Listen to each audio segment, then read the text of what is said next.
The PM says that's because the legal threshold is so high, they don't want to make an application for it to just then be rejected. Does that hold up? Well, the question here is, why hadn't the government done the preparatory work in advance for these things?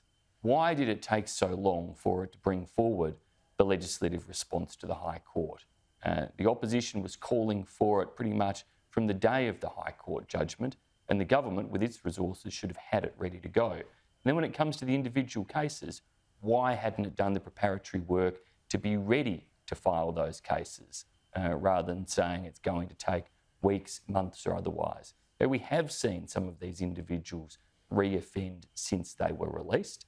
They do pose clear dangers to the Australian community, and it's why the government should be acting with far greater speed than they've shown the interest or capability in doing. Still with the PM, Simon, he wasn't involved in the decision for Australia not to send a warship to the Red Sea. This after the US asked for help. Does it matter that he wasn't involved if other departments were?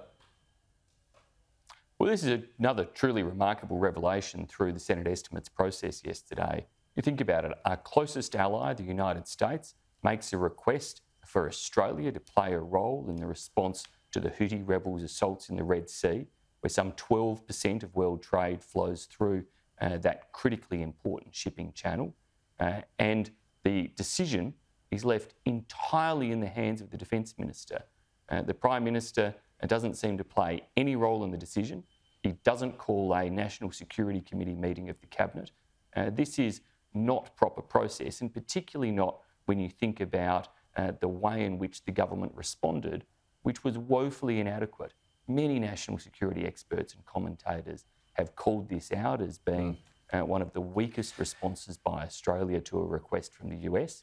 And in this instance, the government didn't step up to the response. It seemingly didn't even give it the appropriate high-level consideration it should have had. And still with the PM, but finishing up on Israel, Simon, yesterday the Prime Minister urged caution about Israel's planned military offensive on Rafah. We've been covering this morning.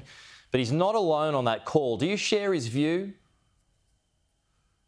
Well, it is important that Israel act with regard for international humanitarian law and be very mindful of the huge humanitarian toll that is occurring in Gaza.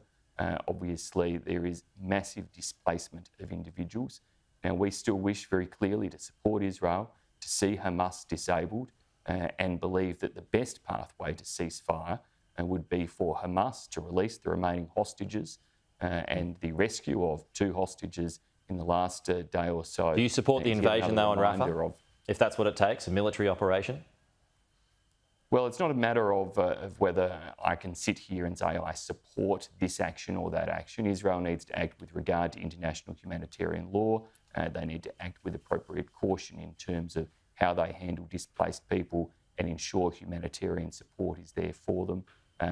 Ultimately, they need to ensure that they are conducting these operations in ways that effectively target Hamas and the disablement of Hamas's leadership and infrastructure. Simon Birmingham, good to have you with us. We'll chat to you soon.